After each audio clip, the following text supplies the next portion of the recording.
жас ата-аналарға, болашақ аналарға айтатыным, баланың денсаулығы негізі баланы әлі дүниеге келтірместен бұрын басталады. Мен айтамын, 3 жасқа дейін баланың сөйлемейтінін қалай байқамадыңдар? Ол ата-анаға оңай емес. Ондай диагнозды есту психологиялық тұрғыда бірінші ата-ана мойындау керек. Бала өзімен қатар балалармен бірге оқыса, өзімен қатар балалармен бірге асыр салып ойнаса, күлсе, бұл оның денсаулығына әсер етеді. Сіз сол адамдардың жүзіндегі қуанышты көрсеңіз, қалай қуанды. Олар ертең 18-ден кейін азамат болады, және олар өздерін ешкімге керек емес сияқты сезініп қалмас үшін, әсіресе ата-аналары өмірден өткеннен кейін мен кімге керекпін деп сұрақ қоймас үшін. Мен ойлаймын, ана болу, әке болу ең бір Алланың сыйлаған бақыты.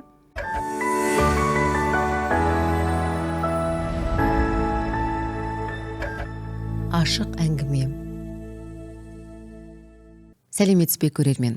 Бүгін өзекті мәселе, маңызды тақырыпты қозғаймыз. Елімізде ерекше балалар саны жылдан жылға артуда.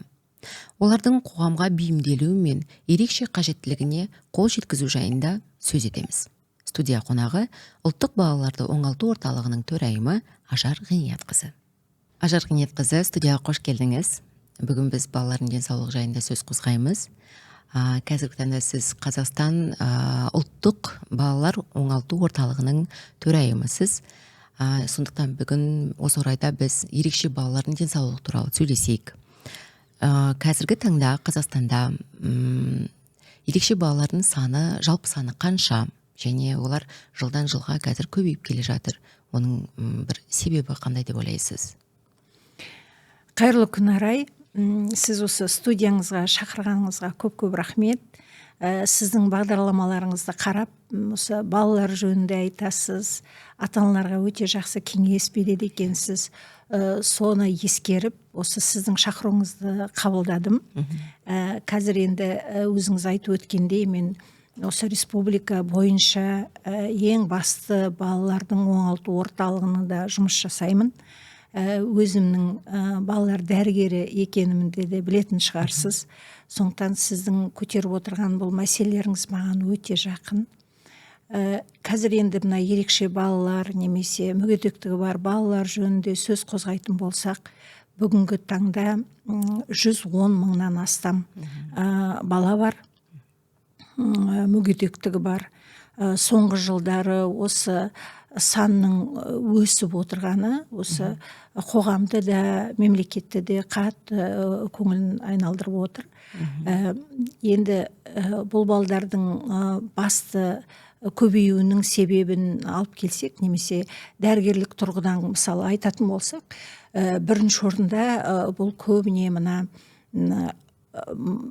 туа біткен ақаулары бар, іштен дүниеге келгенде әртүрлі ауруларменен ауыратын балалар бірінші орында тұр. Осы банаға айтып кеткен жалпы санында балалардың мүгедектігіндегі екінші орында бұл қазіргі көп тіркеліп жатқан аурулардың бірі, мына балалардың психикалық дамуының, әсіресе мына балалардың сөйлеуінің артқа қалуы, аутизм ауруларының әртүрлі спектрлары екінші орында тұр. Енді үшінші орында әртүрлі психикалық бұзулары бар, неврологиялық аурулар. Соның ішінде біздер өзіміз халықтың айтатын церебралдық сал аурулар дейді, ДЦП деген аурулар көп кездеседі. Бұрын ондай аурулар өте көп болып, бірінші орындарды алатын тұғын. Қазір үшінші орында сол аурулар тұр. Сосын енді көңіл аударатын төртінші орында тұрған аурулар осы әртүрлі эндокриндік аурулар дейміз. Сондай аурулардан да мүгедектікке шыққан бүгінгі таңда сондай балалардың да саны күннен күнге көбеюде. Ол түсінікті. Негізі жалпы елімізде мемлекеттің тарапынан ондай балаларға қандай көмек көрсетіліп жатыр? Енді әрбір мемлекеттің, соның ішінде біздің де мемлекет әсіресе осындай мүгедектігі бар жандарға, мүгедектігі бар балаларға, тіпті балаларға көмекті өзінің әлеуметтік саясатының ең басты орнына қояды ғой. Сондықтан да біздің мемлекеттің тарапынан, үкіметтің тарапынан да осы балаларға көп көмек көрсетіледі. Соның ішінде енді мысалы мен денсаулық сақтау саласын алатын болсам, ол мына тегін медициналық көмек. Енді мен түсінемін, барлық медициналық көмектің түрлері сол мәмс арқылы қазір қаржыландырады. Сол мәмс арқылы қаржыландыратын көмектің мөлшеріне кірмеуі мүмкін. Мысалы мен қазір аналар тыңдап отыр ғой. Сондықтан мен ашығын айтсам, ол дәрігерлердің әртүрлі, тек қана дәрігерлер емес, педагогтар, әлеуметтік қызметкерлер барлығы жан-жақты бұл балаларға көмек көрсетеді. Туғаннан бастап, немесе бағанағыдай ауру анықталып, мүгедектігі белгіленгеннен бастап. Сол кезде сол мамандардың берілетін барлық кеңестерінің бәрі осы мемлекеттік беретін көмектің көлеміне кірмеуі мүмкін. Сондықтан да мен өзім министр болып жұмыс жасағанда көп ата-аналар келетін. Мысалы, қаражат жетпейді, балдарымызға осындай көмек жазылды, біз көрсете алмай жатырмыз деп шағымдар айтатын. Сондықтан да қазір әр салада осы балаларға берілетін көмектің мөлшерлері жыл сайын қарастырылып отырып, кеңейтіліп отырылады. Енді бұл жерде ата-аналарына, әсіресе аналар қарайды ғой бұл балдарға. Сондықтан оларға жан-жақты көмек көрсетіліп, қазір барлық өңірлерде реабилитациялық орталықтар, әртүрлі осындай көмектесетін мекемелер ашылып жатыр. Мысалы, денсаулық сақтау саласында тек соңғы жылдардың өзінде қамқорлық деген бағдарлама болды. Сол арқылы жерлерде осындай оңалту орталықтары ашылып жатыр. Облыс орталықтарында ма? Облыс орталықтарында, мысалы, облыстық балалар ауруханалары бар. Әрбір облыста да. Сол ауруханаларда қамқорлық, яғни қамқорлық деп аталады, өйткені сөз негізі сол қор бастаған болатын, министрлікпен бірігіп, сонан кейін Қазақстан халқына қоры бірлестік, солай әкімшіліктермен бірге сөйтіп бір бөлімшеден, орталықтан барлық ауруханаларды ашып бастадық. Оның ішінде барлық тек қана медициналық емес, бана айтып кеткен кешенді педагогикалық, әлеуметтік жан-жақты көрсетіледі. Өйткені бұл ерекше адамдарға тек қана медициналық көмек емес қой. Ең басты мәселе бұндай адамдарды ортаға бейімдеу. Сондықтан ол жерде тек бір дәрігер жұмыс жасамайды. Сіз біздің орталықта болдыңыз, біздің басқа ауруханалардан ерекшелігіміз байқаған шығарсыз. Біздерде сол мультидисциплинарлық дейміз, яғни көп мамандар бірігеді, соның ішінде педагог та бар, логопед та, врачпен бірге, дәрігермен бірге отырады, әлеуметтік қызметкерлер де бар, бірлесіп баланы бейімдейді. Мысалы, қол аяғы жұмыс жасамайтын болса, немесе солны жұмыстандыруға тырысса, мысалы, дәрігерлер, ЛФК инструкторлар болса, әлеуметтік қызметкерлер, басқа да біздерде көп мамандарымыз бар. Эрготерапевт дейді, кинезотерапевт. Не болса да сол бірінші жасалған қадамдары өзін мысалы жуынуына, тамақ ішуіне, өзіне күнделікті керекті әдеттеріне үйретуге тырысады. Мен орталықта болдым, толығымен қарап шықтым. Түрлі кабинеттер бар екен, жаңағы балаларды бейімделуіне, әлеуметтік өмірде өздерін еркін сезінуіне жағдай жасалынған. Ал енді осы орталық туралы бастап кеттік сөзімізді, осы орталық туралы жалғастыра берейік. Негізі ұлттық орталыққа келген уақыттан бастап сіз өзіңізге қандай мақсат қойдыңыз? Жалпы адам бір үлкен ұйымды басқаруға келген кезде өзіне мақсат қояды. Алдында жұмыс жасап жатқан жұмысшыларға өзіне біз мынандай мақсатқа жетуіміз керек деп айқындап алатыны ол түсінікті. Сіздің мақсатыңыз қандай? Енді ең басты мақсатым менің келгенде осы ұлттық реабилитациялық орталық, қазір мен бана айтып кеттім, өңірлерде тек мемлекеттің жанындағы оңалту орталықтары емес, қазір өте көп жеке орталықтарда ашылып жатыр.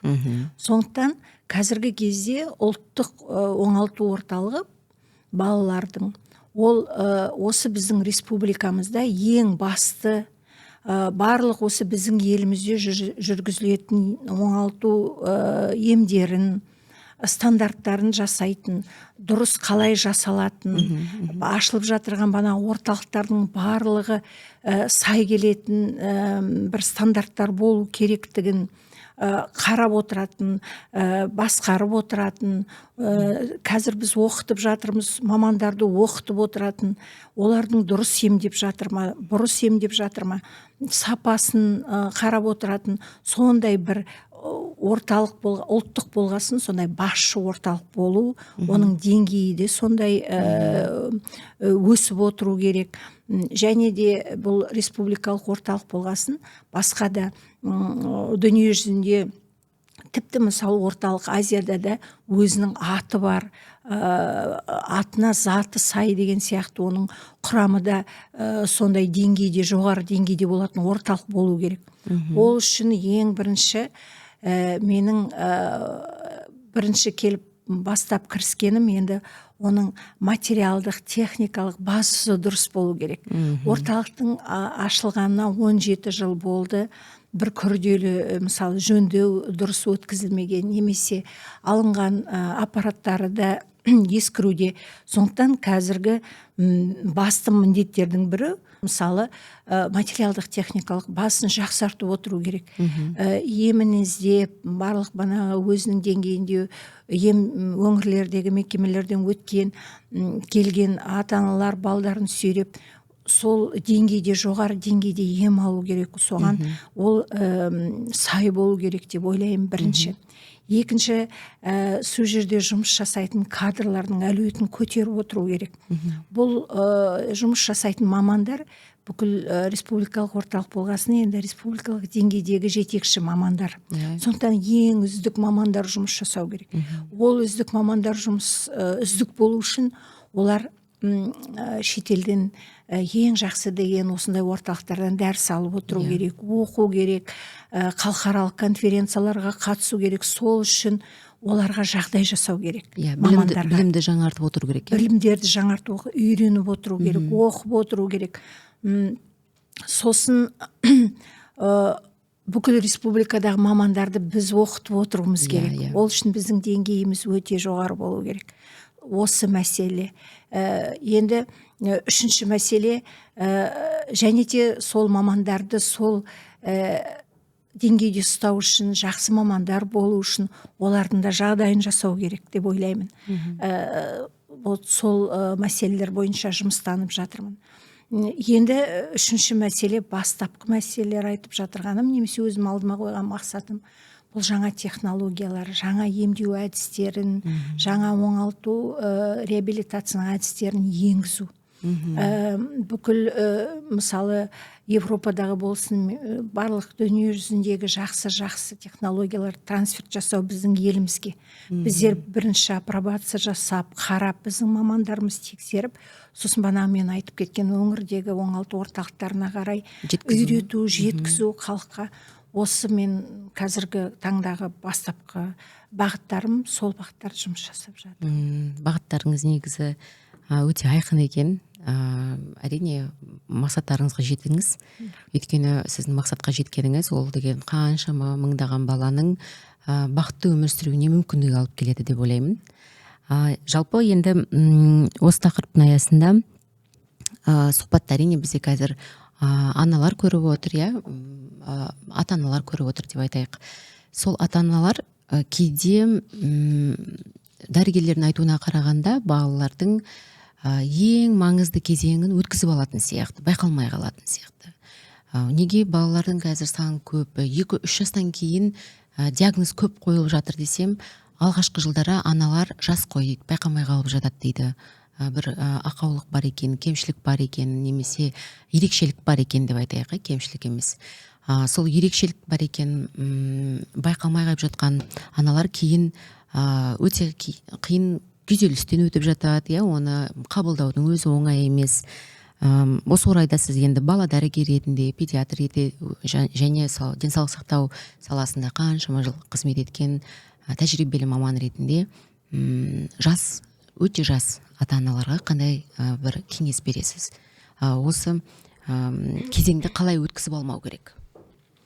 Өте жақсы сұрақ қойдыңыз. Мен енді қазір орталықта аналармен келіп кездесіп атам, көріп атам, қарап жатамын. Сонда кейбір аналарын көріп, өзім тіпті әлі бала екенін көріп, өзім жаным ашиды. Сондықтан қазір мен барлық жас ата-аналарға, болашақ аналарға айтатыным, баланың денсаулығы негізі баланы әлі дүниеге келтірместен бұрын басталады. Қазіргі медицинада бала айтып жатамыз, бала дүниеге жоспарлағанға дейін, дүниеге әкелем деп ойлағанға дейін денсаулықтарыңызды тексеріп, қарап алыңыздар деп. Ал енді бала бойға біткеннен кейін осы медицина саласында жүкті әйелді уақытымен тексеріп тұрады. Соның ішінде ультрадыбыстық зерттеулер болады. Баланың скрининг бойынша баланың іште жатқан баланың дұрыстығын, бұрыстығын қарап отырады. Көптеген іштен біткен аурулардың алдын алып тіпті айтып отырады. Сіздің балаңыз осындай дамып келе жатыр, осындай ақаулары бар, осындай ауруларды көріп отырмыз деген сияқты. Қазіргі кезде көптеген біздің емханаларда сол бана УЗИ аппарат дейміз, түсінікті болу үшін, соның эксперт классындағы аппараттар алынған. Яғни өз жерде аппараттар қандайды бір дефект болса көрсетіп тұрады. Алдын ала. Және мамандарда балаларда осындай ақау болатынын білет, сондай ерекшелікке оқытылған, көріп тұрады. Енді барлығы жақсы көреді деп айта алмаймын. Қазір бір аналар айту мүмкін, көрмей қалды, дұрыс айтпады, өткізіп жіберді деп. Сондықтан енді барлық дәрігерлердің деңгейі бірдей деп айта алмаймын, болады. Жыл сайын оқытып отырады. Мен өзімде әрбір маманға, тіпті қай салада болса да айтатын едім, әрбір маман өзінің саласының профи болу керек. Соған адам шындалу керек, сондай мақсат қою керек деген сияқты. Енді бұл жерде өте жауапкершілік өте жоғары. Өйткені ана сеніп келгеннен кейін ол баланың жағдайын айтып отыру керек. Енді айтқан кездерде болады. Ондай комиссияларға қатысып, өзімен өңірде де жұмыс жасадым. Қатысып жүрдім. Қазірдің министрлікте жұмыс жасағанда да мамандар айтып жатады. Әртүрлі штаб кеңестер өткізіп жатамыз. Сонда айтып отырғанның өзінде де сенбей, ары қарай сенбейме не болса да ол баланы дүниеге әкелем деп жататын ата-аналар да болады. Сондықтан бірінші жүкті кезде әрбір скринингтің қорытындысына, мамандардың айтқанына, кеңестеріне көңіл бөлу керек. Бірінші. Екінші, бала дүниеге келген бойда тексеретін зерттеулер бар. Әрбір перзент қарғанда мамандардың. Мысалы, аппаратпен құлағы естиді ме? Ол жаңа туған бала, нәресте, құлағы естиді ма? Тексереді. Көзі көреді ма? Тексереді. Сосын іштен біткен бір ауруларды қан алып, табанынан қан алып тексереді. Қазір ондай көп жағдайлар. Ол да сол тегін медициналық көмектің көлеміне кіреді. Баланы тексеріп, сосын ақаулар болса айтады. Негізі мына іштен біткен аурулар немесе мүгедектікке әкелетін аурулардың көбі мына уақытына жетпей келген шала туған балдарда көп кездеседі. Қазір шала туған балдарды салмағы қаншадан бастап салмағын болады? 500 граммнан бастап дәрігерлер адам етіп өсіреді. Өзінің анасының жатырында көрмеген күндерін сол күн, мысалы бір ай бұрын туды ма, бір айдай сондай жатырдағыдай жағдай жасалған кювез деп айтамыз, инкубатор деп айтамыз, сондай аппараттардың ішінде ұстайды. Ол бала сондай аппараттарды жатып тамақ алады. Ол енді бірақ ананың ішінде жатқандай болмайды. Әрине. Ондай таза, стерильный болмайды жағдай деген сияқты. Ол балаға қайта-қайта тамақ беріледі, ас ауыстырылады.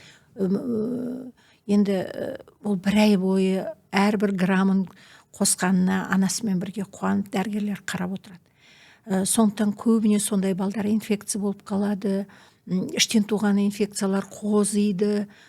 Сол инфекциялар қандай да бір органдарына, ағзаларына әсерін жасайды ол балдар. Сонан кейін қандай да бір, айтып кетем ғой, бір хроникалық ауруға ұшырап қалуы мүмкін. Сондықтан бала туғаннан кейінгі тексеріске көңіл бөлу керек. Банағы скринингке, жоспарда бар тегін берілетін тексерістерден балдарын өткізіп алуға тырысу керек. Енді перзентханадан шыққаннан кейін дәрігерге қаралады. Ай сайын тексеретін, олардың да тексеретіні бар. Кабинеттер бар, балалардың даму кабинеттері деп аталады. Сол бұрынғы балалардың кабинеті. Сол балалардың кабинетінде банағы аппараттар тұр, олардан да өткізіп алу керек. Көбіне баласының естімейтін бір жасқа дейін білмей қалады. Ал естімейтін бала көп заттан құр қалады. Дамуы қалып қояды. Сондықтан сөйлемейтін бала да солай, сен сөйлеген, сен түсінбегесін, анасыменен контактыда болмағасын, жан жақтағы адамдармен контактыда болмағасын, ол бала да өзінің дамуында кеш қалып қояды, сау болады. Сондықтан уақытымен баланы қарап отыру керек. Жақында бір бала Батыс Қазақстан облысынан келген. Тым жақсы бала. 3-ке келген. Сөйлемейді апа дейді. Біреу аутизм қойды деп жылап келіп отыр мысалы. Мен айтамын, 3 жасқа дейін баланың сөйлемейтінін қалай байқамадыңдар? Өйткені уақытымен медициналық көмек, банағы реабилитация алынса, әлеуметтік болсын, біздер қазір жан-жақты мысалы медицинада көрдіңіз ғой, біз жан-жақты оңалту жасасақ, әлеуметтік салада сондай орталықтар ашылған. Өз жерде де дәрігерлер бар, педагогтар бар, олардың қолына түссе де бала солай оңалтады. Мына білім ағарту саласында да солай. Әртүрлі мекемелер бар, осындай балдармен жұмыс жасайды. Оларда да сөйтіп группа болып жұмыс жасайды. Өз жерде де дәрігерлер бар, өз жерде де әлеуметтік қызметкерлер бар. Сөйтіп жан-жақты, қай жерде болса да бала жан-жақты көмек алсын деген ойменен, оңалту сатысынан өтсін деген жасалған бүгінгі таңда. Сондықтан не болса да ата-аналар баланы дәрігерге апарғанда да, қай маманға апарғанда да, сол қандай да бір байқаса, бала өзінің уақытыменен дамымай келе жатқан болса, соған көңіл аудару керек. Мысалы, барлық жерде бар, сіздерде айтатын шығарсыз. Қазір енді мына желілерде, интернетте бар ғой. Бала 2 айда мойнын, басын ұстау керек. Әр өзінің кезеңін жасау керек. Сол бойынша қаншада ана жас болған бақытпен баланың болашағы өз қолында болғасын, денсаулығы, соған көңіл аудару керек. Мысалы 6 айдан бастап бала отырады. Еңбектейтін уақытында бала еңбектеді ма, тұратын уақытында тұрып аяғын қадам басты ма деген сияқты. Қазір көмектің қолжетімділігі өте жоғары. Бұрынғыдай емес, қазір шүкірміз ғой біздер. Массаж жасауға да болады, жағдай бар. Қазір тіпті ауылдық жерлерде де медициналық көмектің түрлерін алуға болады. Сондықтан осы өткізіп алмау керек. Оңалтуды, реабилитацияда ең тез уақытында ерте бастаса, оның көмегі де жақсы болады. Тіпті жазылып та балдар кетеді. Яғни айтпағыңыз, жаңағы жас ата-аналар балалардың әр кезеңін дұрыстап қадағалап отыру керек, және жауапкершілік ата ананың өзінде. Дәрігерлерге барған кезде, егер дәрігер оларға кеңес айтып, балаңыздың мына жері кезеңнен қалып тұр, тежеленіп тұр десе, соған көңіл бөлу керек, иә, міндетті түрде. Міндетті түрде. Ал енді осылай бір жағдай өтіп, бірақ уақытына келгенде нақты бір диагноз алған ата-аналар, енді көп ата-аналар үшін бұл енді қорқынышты жағдай, иә. Өйткені кәдімгі өмір сүріп жүрген жас ата-аналар балаларына диагноз қойып, осылай ерекше мүгедектік болмасын, басқа аутизм түрлері болсын, спектр барлығы енді соңғы кездері енді ашық айтып жатыр ғой, мен балам ауырып жүр деп. Тіпті жұлдыздардың арасында да, сұхбат беріп жатқан жандардың арасында да бар, иә, бұл туралы айтып жатқан. Бәрін айтатыны бір күйзелістен өтеміз, қиын деп. Ата-ана үшін қиын, әсіресе ана үшін қиын. Енді оны білген, диагнозын қойған ата-ана не істеу керек? Келесі этап, яғни мұны білді, басқа жерлерге, жаңа медициналық ұйымдарға барып, тіркеліп, қандай ары қарай қызмет жасау керек баласы үшін? Өте маңызды сұрақ. Өйткені ол анаға, ата-анаға оңай емес. Ондай диагнозды есту. Психологиялық тұрғыда. Сондықтан менде қазір мына орталықта аналарға психологиялық көмек. Бірінші ата-ана мойындау керек. Диагноз қойылғанда, қандай да диагноз қойылмасын балаға, ата-ана оны қабылдау керек. Өйткені ата-ананың қабылдағандығынан немесе мойындағанынан ары қарай баланың уақытында, дер кезінде ем алып, ары қарай ол баланы сол емін жалғастырып отыратыны соған байланысты болады. Көбіне бана айтып кеттім, қазақтығына салып, ол біздің бала ерке, ол сосын сөйлейді, ол балдар немесе кеш сөйлейді деген сияқты уақыт кетіп қалып жатыр да. Мысалы, естімейтін балдар. Естімейтін балдарға, мысалы, 3 айлығынан бастап операциялар жасалады. Немесе 3 айлығынан бастап кереңдігіне байланысты аппараттар қойылу керек. Или миына операциялар жасалынады. Өйткені уақытында жасалмаса, бала естімегендіктен банадай дамымай қалады, бала жарым-жан болып қалады. Ал егер уақытында бана емді алатын болса, ол сау баладай басқа балдармен бірге дамып кетеді. Сондықтан өте маңызды. Банаға дер кезінде баласына көңіл бөлсін, мойындасын дегенім сол. Қазіргі кезде әртүрлі методикалар бар. Мысалы, бана мен айтып кеткен кабинетте әртүрлі шылдырлатып қарап, ол шылдырлататын заттарының, ойыншықтарының кәдімгі децибелмен өзінің мөлшері бар. Кереңдігінің жағдайын қарайтын. Сондықтан бар деген кабинеттеріне барып, балдарын қаратып алу керек. Егер енді ондай диагноз қойылған болатын болса, бірінші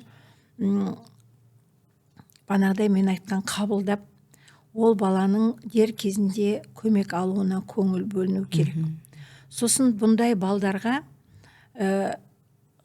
қиындығы сондай, бұл балдардың уақытымен тек бір уколын алып келіп, немесе бір массажын алып келетін көмек емес. Бұндай балдарға біздер айтамыз, 24 сағат көмек көрсетуіңіз керек балаға деп. Өйткені ол бала медициналық көмектен бастап оқып үйрену, отырып үйрену, тынышталып, тыңдап үйрену сияқты көп ата-анаға күш түседі. Мысалы, қазір көздері ашылып келе жатыр, көбіне ата-аналардың неге уақытында бізге айтса істейтін едік қой, біздер оның бәрін қабылдар едік қой деп жатады. Сондықтан банағы біздің орталықта мамандардан құрылған топ баланың диагнозын қойғаннан кейін ата-анасын отырғызып қойып барлығын айтады. Ата-анасын қастарына көмек көрсетіп жатырғанда, сөйлетіп, үйретіп жатырғанда, ән айтқызып үйретіп атады, оның бәрі дамуға емдеп жатырғанда бәрін түсіндіріп көрсетіп отырады. Сіз үйіңізге барғанда осылай жасайсыз деп.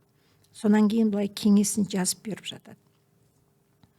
Сондықтан енді ең бастысы мен өзім келген ата-аналарға айтам, бұл баламен дұрыстап барлық мамандардың кеңесін тыңдап дұрыстап қарасаңыз, мүмкін мына өздерінің құрдастарымен бірге мектепке үлгеріп кетер. Қазір мектептерде инклюзивті оқу дейді ғой. Мектептерде сондай балдарды сау балдармен бірге оқытып, бірге дамып кетсін деген жағдайменен жағдай жасалған. Енді барлық мектептерде деп айта алмаймын, сол бірақ мектептерде, сондай мектептерде әдейі оқытылған мұғалімдер бар. Сондай ерекше балдармен оқытатын. Негізі өзімде сол ерекше балдардың енді педагогтардан құралған, оның ішінде басқа мамандар бар, комиссиялар бар, қандай бала қандай мектепте оқу керек екенін қарайтын. Негізі көп балдарды сондай ортақ ортада оқытқан жақсы. Өйткені біздің ата-аналармен бірге мақсатымыз ол балдарды банағы дер кезінде оңалтып, жан-жақты баланы бейімдеп, ортаға ертең осы ортада өзі өмір сүріп, үйреніп, ары қарай бір қандай да бір мамандықты таңдап, өзіне келісті.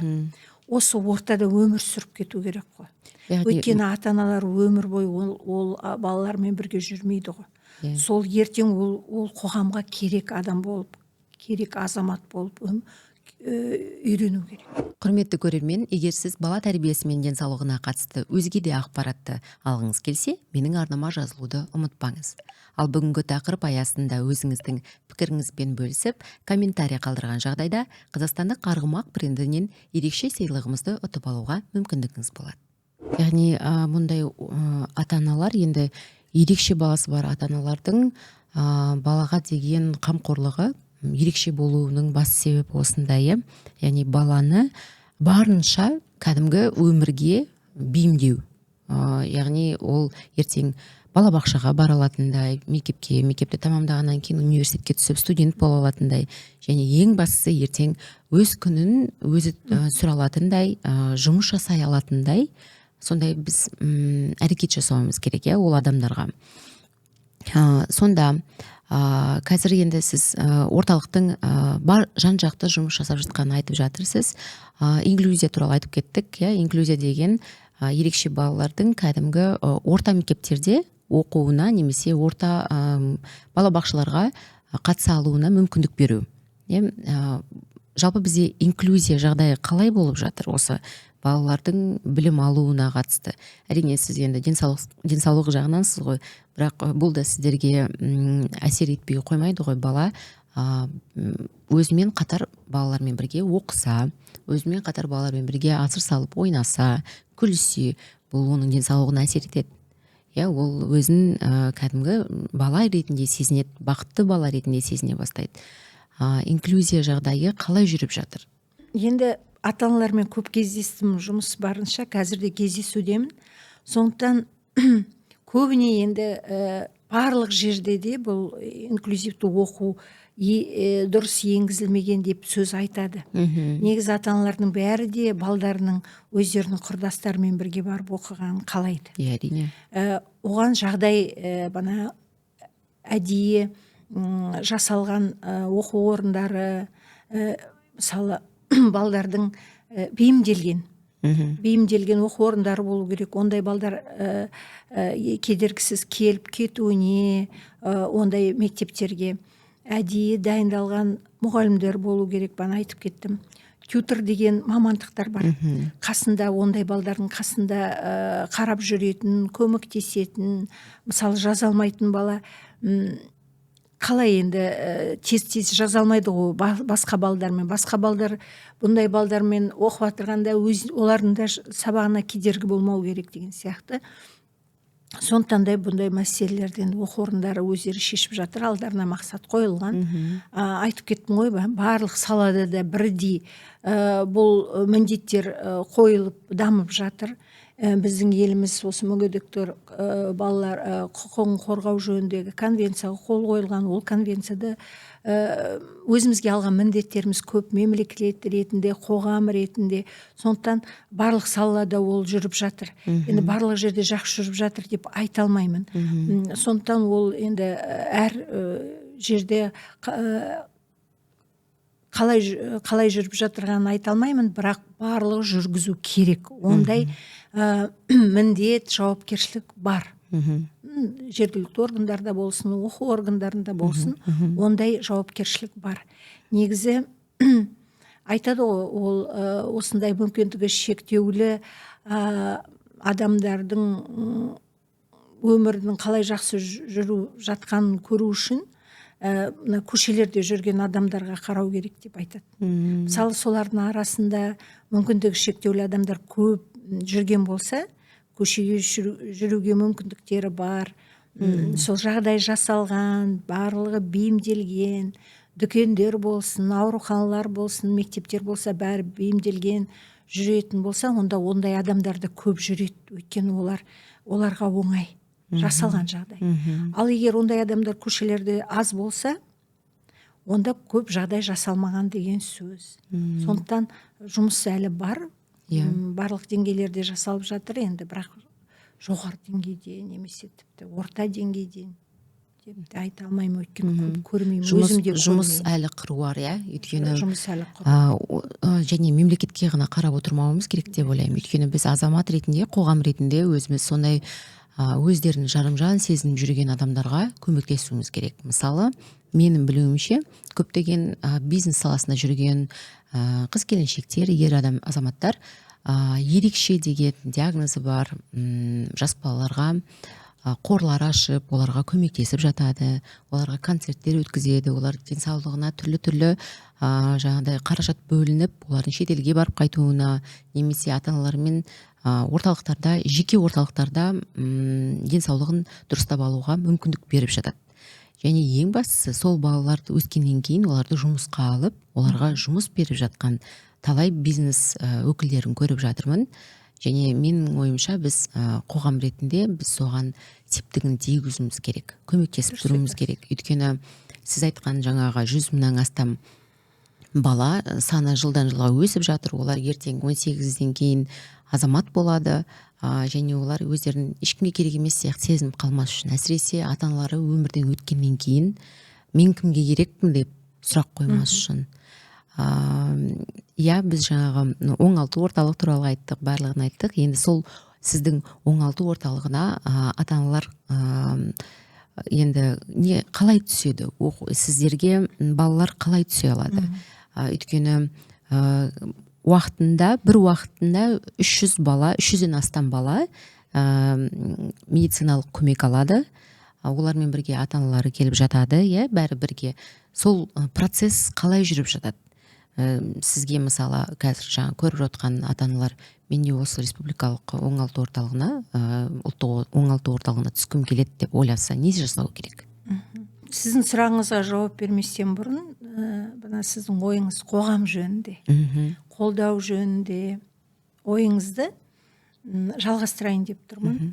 Мысалы, мен сізбен қалай таныстым? Өйткені мына желі арқылы ашық есік, қандай да бір мейірімді адамдар, жүрегі үлкен адамдар, осы ерекше балаларменен араласам дейтін балалар, осы орталықпенен достасам дейтін адамдар, біздің есігіміз ашық, келіңіз деп жария жасадым. Өйткені бағана сіз айтқандай, менде бүкіл өңірден келетін 300 бала, 300 ата-ана, ай сайын 600 адам келеді. Сол ата-аналар тағы да өздерімен болмасыншы. Осы Астанаға келгенде қоғаммен, Астанадағы қоғамменен адамдармен кездессін, олардың өмірі жабық клиниканың ішінде болмасын, мүмкін артистер келер, мүмкін әскери адамдар келер, осы жердегі балдарды талпындырар, кездесулер өткізсем, блогерлер келіп, олар туралы может қызықты бір оқиғалар, олардың өмірлері туралы айтса, негізі қоғамның соларға көңілі бөлсін деген ойменен қандай да бір көмектері де болар. Мысалы кейбір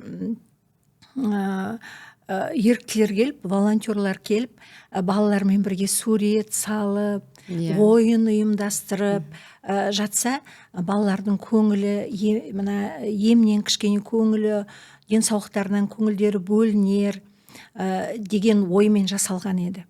Сіз сияқты 10 шақты адам өздері ойыстып, естіп, көріп келді. Соның бірі сіз болғандықтан да айтып отырмын ғой, сізге рахмет айтып, мына сіздің сұхбатыңызға келіп отырмын.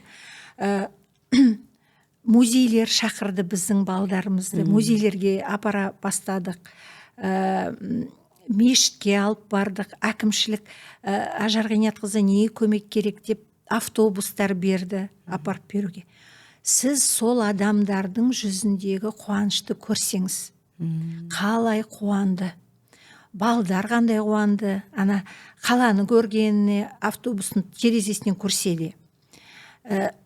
Сондықтан сіздің желі арқылы тек біздің орталыққа емес, осындай балалардың ортасына көп азаматтар көңіл бөлсе. Ол бірыңғай акциялар болмай, кешенді осындай біз сияқты мамандармен келісіп, кешенді көмектер көрсетілсе. Мысалы, көптеген қаражат, мысалы, сондай бір сіз айтқан бана бір концерт қоюға, немесе бір шетелге шығуына кетіп қалуы мүмкін. Ал мыңдаған балаға көрсететін бір аппарат жетіспей тұру мүмкін. Мысалы деймін, да? Сондықтан мен өзім біздің достар деген рубрика шығарайын деп жатырмын. Немесе біздің мейірбан жандар деген сияқты. Осылай кешенді ойланып, көп балдарды көмек көрсететін, көп ата-аналарға көмек көрсететін жағдай жасайық деп. Қазір мен енді Аманат партиясы, әкімшілік десем, бұлар тек өздерін айтады деп айту мүмкін, бірақ енді мен шын көмек көрсетіп отырған адамдарды айтқым келіп отыр. Мысалы, Аманат партиясы арқылы бірінші хабарласты, олар осындай менің сұранысыма. Қазір айтады, мына іскер әйелдер арқылы сіздің орталыққа келіп, қаш шебер деген бағдарламалары бар екен. Сол осы мамаларына үйретейік дейді. 24 күн жатқанда ол балдарға, аналарына бір қандай да бір іс үйретейік, Ажар Ғиниятқызы. Сосын олар мүмкін балдарының қасында отырғанда бір ісін жасар. Аналарды оқытайық. Сіз нетсеңіз, біз көмектесіп сондай бір жоба жасайық деп, қазір сол жобаны жасайық деп жатырмыз. Оны айтып жатырған себебім, сол біреулер естіп отырған ата-аналар болсын, ата-аналардың да құрған көп ұйымдары бар. Қоғамдастық ұйымдары бар. Солар арқылы осындай проектілермен жұмыс жасаса, осындай орталықтар бар, мүгедектердің үйлері бар. Мен әлеуметтік салаларда жұмыс жасағанмын министрлікте. Олардың да балдар жабық болмау керек, жабық орталық болмау керек. Мен осы орталықта келген балалар, аналарды шығарайын десем, тіпті автобусы да жоқ. Осыдан 15 жыл бұрын бір автобус берілген екен. Қазір өкпесін сүйреп жүрген машина, оның ішіне мен балаларды да кіргізе алмаймын. Өйткені жағдайы жоқ, қорқамын он бала. Ал балдарды бір жаққа шығарайын десем, сондай мысалы автобуста жоқ. Менің жүрегі бар жандар, меценаттар, көңіл бөліңіздерші осындай сұрауларға. Өйткені ол балдар үшін, балдарының сондай балдары бар деп күндіз түні соларды ойлап жүрген аналар үшін көп көмек. Көңілдері бөлініп, алдыңғы демалыста мешітке барғанда қанша ата-ана жүрегін, ол жерде имам кездесіп, оларменен сұхбат жүргізген.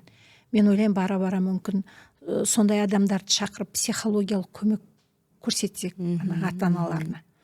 Олар кейбірде ойлауы мүмкін, шешілмейтін мәселе болды деп, мысалы, қандай да бір проблеманы бұл шешілмейтін мәселе болды деп ары қарай күйзеліске түсіп кету мүмкін.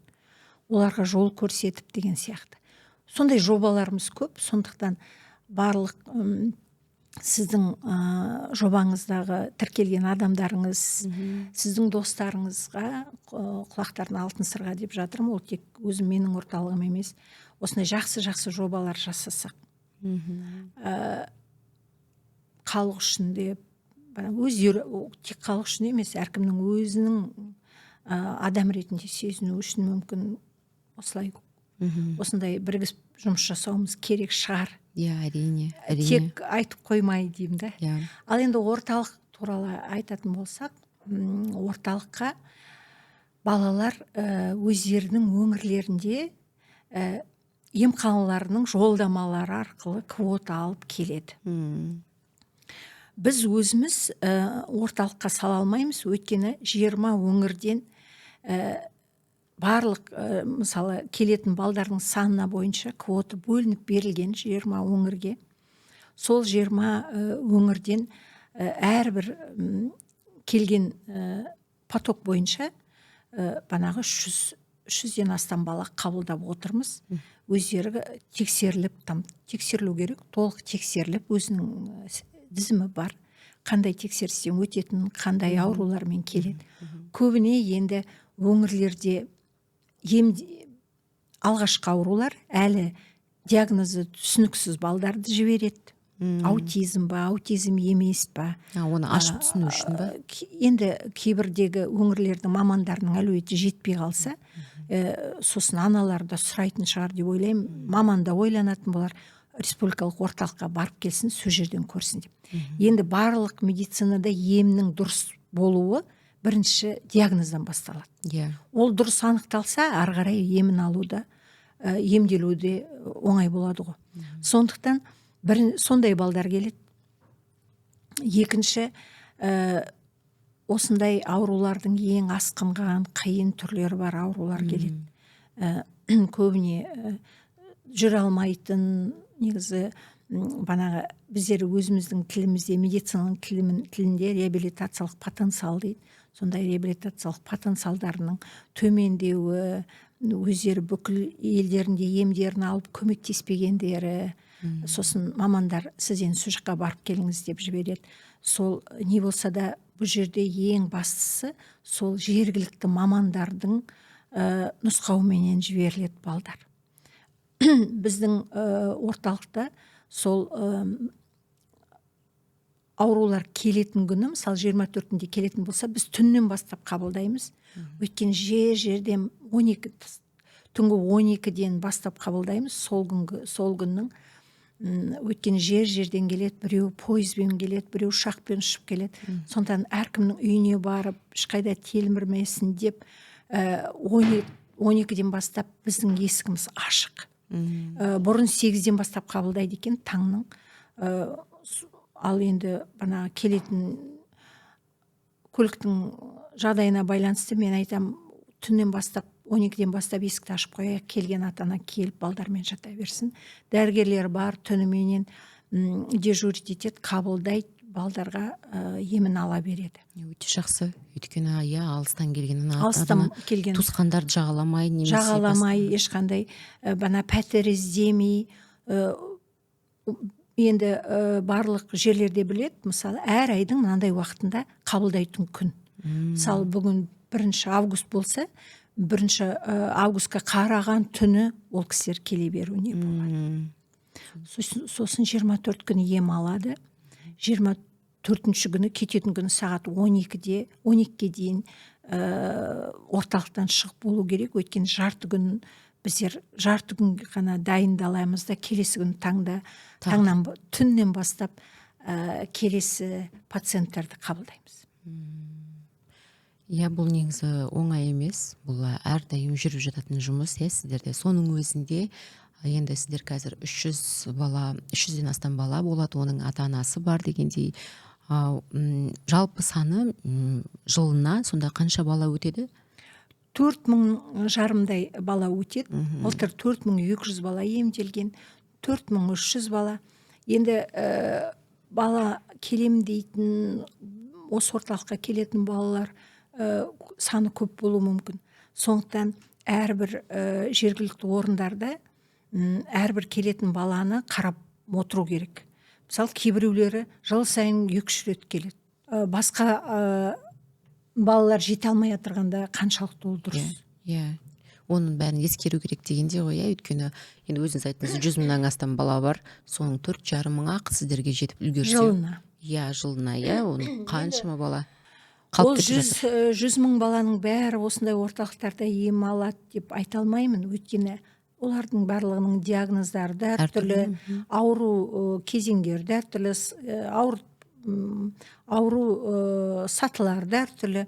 Мысалы, жеңіл түрлері өзінің елді мекендерінде емделе бере алады. Ана мен айтып кеттім, көбіне диагноз анықталмаған, ауыр деңгейдегі балалар солар келеді. келеді сіздерге. Сосын біздің мамандар толық емдетіп, сосын толық кеңестерін жазып береді, өз еліңізде осындай аласыздар. Қазір көп жерде реабилитациялық орталықтар ашылып жатыр. Сол жеке реабилитациялық орталықтарды сөйлесек, жақсы орталықтарды ашылып жатыр. Оның бәрі бүгін қолжетімділікті арттырып жатыр. Сондықтан біздер барлық реабилитациялық орталықтарға біздің орталықпен стандартыменен, ал стандарт бұл республикалық стандарт бойынша жұмыс жасаңыздар. Ол стандарттар немесе қаттамалар дейді, протоколдар дейді. Ол мына халықаралық қаттамалардан алынған, ең дәлелденген медицина бойынша жасалған қаттамалар. Сондықтан бірге жұмыс жасаймыз деп, солай жұмыс олармен жасаймыз. Және де біз өзіміз көп оқытып дайындаймыз мамандарды. Яғни жеке сондай реабилитациялық оңалту орталықтары болса да, олардың мамандары сіздерден кәдімгідей әдіс тәсілдерін үйрену керек. Үйренуге мүмкіндік бар. Келем десе, келем, оқиым, қарайым десе, мүмкіндік бар. Түсіндім. Енді қараңыз, Ажарғем қызы, біз осыны жан-жақты айтуға тырыстық. Енді бұл әрине бұл тақырып бір ғана бағдарламаның аясында қалатын нәрсе емес. Ол туралы біз көбірек айтуымыз керек, біз қоғамды дайындауымыз керек. Өйткені сіз бар, мен бар, басқалар бар дегендей бәріміз сондай балалардың ертең біз қатарлы азамат болуына барын салуымыз керек. Ал енді сіз өзіңіз бала дәрігер ретінде, жалпы маман ретінде, ал ең бастысы ана ретінде осы бағдарламаны көріп отырған ата-аналарға өзіңіздің айтар кеңесіңіз. Өйткені ана, әке бұл олар бірінші қамқоршы ғой енді. Балалардың жағдайын жасайтын адамдар, әсіресе аналар. Сіздердің орталықтарыңызда жүрген кезде талай ананы көрдім, барлығы балалардың қасында әр жасаған қадамына қуанып, ерекше сезімде отыр ата-ана. Үйлерінде отырған, кішкентай қалам ұстағанына, күнделікті басқа балалардың біз байқамайтын іс-әрекетін жасаған көріп, соған қуанатын ата-аналар бар. Оларға қандай бір жылы сөз айтасыз? Өзіңіздің ойыңызбен бөліссеңіз. Сізді тыңдап отырып, мен өзіміздің елімізді, Қазақстанды былай салыстырып отырмын. Ойым солай салыстырылып отырмын. Қандай жағынан десем, осы балалардың саны болсын, балалардың дүниеге келуі болсын, көшелерімізде жүгіріп ойнап жүрген балдар болсын, біз енді бақытты елдердің бірі деп ойлаймын. Өйткені біздің елімізде жыл сайын 400-ге таман бала дүниеге келеді. Туу көрсеткіші жоғары, басқа елдермен салыстырғанда оны неге айтып жатырмын?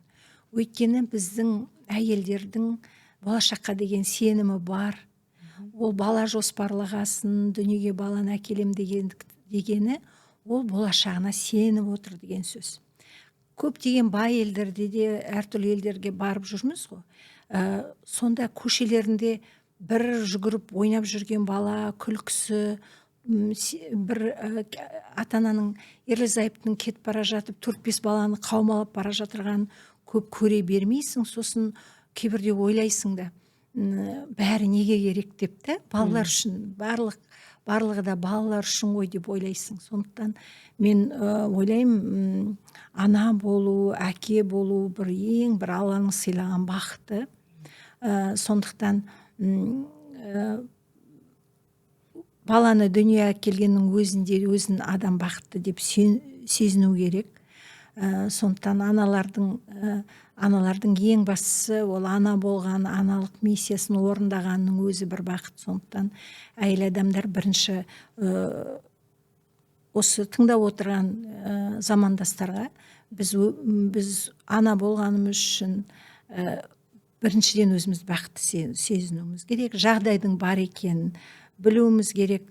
Енді әркімнің өмірі әртүрлі ғой, енді барлығын мен бір неге реттеуге болмайды. Сонда да екінші, енді бана айтып кеттім ғой, қандай да бір жағдай болса да, балаңыздың көзі тірі қасыңызда болса, енді